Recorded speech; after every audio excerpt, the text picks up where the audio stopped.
ನಮಸ್ಕಾರ ಕರ್ನಾಟಕ. ಮೊನ್ನೆ ತಾನೇ ಡಿ ಬಾಸ್ ಅವರು ಫಿಲಂ ಇಂಡಸ್ಟ್ರಿಗೆ ಬಂದು 25 ವರ್ಷ ಪೂರೈಸಿದ್ರು. ತುಂಬಾ ಖುಷಿ ಇದೆ ಇವರು. ಆ ಸ್ಟೇಜ್ ಮೇಲೆ ಒಂದು ಮಾತು ಹೇಳಿದ್ರು. ಅದು ನಿಜ ಹೇಳ್ತೀನಿ, ಡ್ರೋನ್ ಪ್ರತಾಪ್ ಅವ್ರಿಗೆ ಒಂದು ಸ್ಫೂರ್ತಿಯಾದ ಒಂದು ಮಾತು. ಏನಕ್ಕಪ್ಪ ಈ ಮಾತು ಹೇಳ್ತಾ ಇದ್ದೀನಿ ಅಂದ್ರೆ, ಕೆಲವರು ತುಂಬಾ ಅವನನ್ನ ಹಾಡ್ಕೊಂತಾ ಇದ್ದಾರೆ.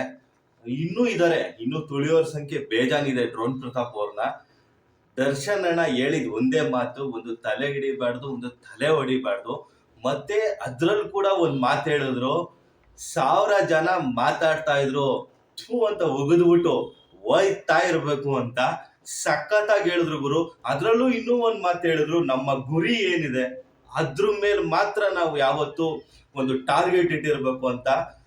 ದರ್ಶನ್ ಅಣ್ಣ ಹೇಳಿದ್ ಮಾತ್ರ ಸೂಪರ್ ಮಾತು. ಯಾಕಂದ್ರೆ 1000 ಜನ ಮಾತಾಡ್ತಿದ್ರೆ ಅವ್ರ ಬಗ್ಗೆ ಎಲ್ಲ ತಲೆ ಕೆಡ್ಸ್ಕೊಂಡ್ಬಾರ್ದು, ಉಗಿದ್ಬಿಟ್ಟು ಥೂ ಅಂತ ಉಗಿದ್ಬಿಟ್ಟೆ ಹೋಗ್ಬೇಕು. ನಮ್ಮ ಗುರಿ ಏನಿದೆಯೋ ಅದ್ರ ಬಗ್ಗೆ ಮಾತ್ರ ಥಿಂಕ್ ಮಾಡ್ಬೇಕು. ಡ್ರೋನ್ ಪ್ರತಾಪ್ ಅವ್ರಿಗೆ ನಾನು ಹೇಳೋದಿಷ್ಟೇ, 1000 ಜನ ಮಾತಾಡ್ಲಿ ಗುರು, ಉಗಿದ್ಬಿಟ್ಟು ಹೋಯ್ತಾ ಇರೋ ನಿನ್ಪಾಡು. ನಿನ್ನ ಗುರಿ ಏನಿದೆ ಅದ್ರ ಮೇಲೆ ಮಾತ್ರ ಗಮನ ಹರಿಸು. ಮತ್ತೆ ಸ್ನೇಹಿತರೆ, ಈ ಮಾತು ನಿಜ ಹೇಳ್ತೀನಿ, ಡ್ರೋನ್ ಪ್ರತಾಪ್ ಅವ್ರಿಗೆ ಸೂಟೇಬಲ್ ಅಲ್ವಾ?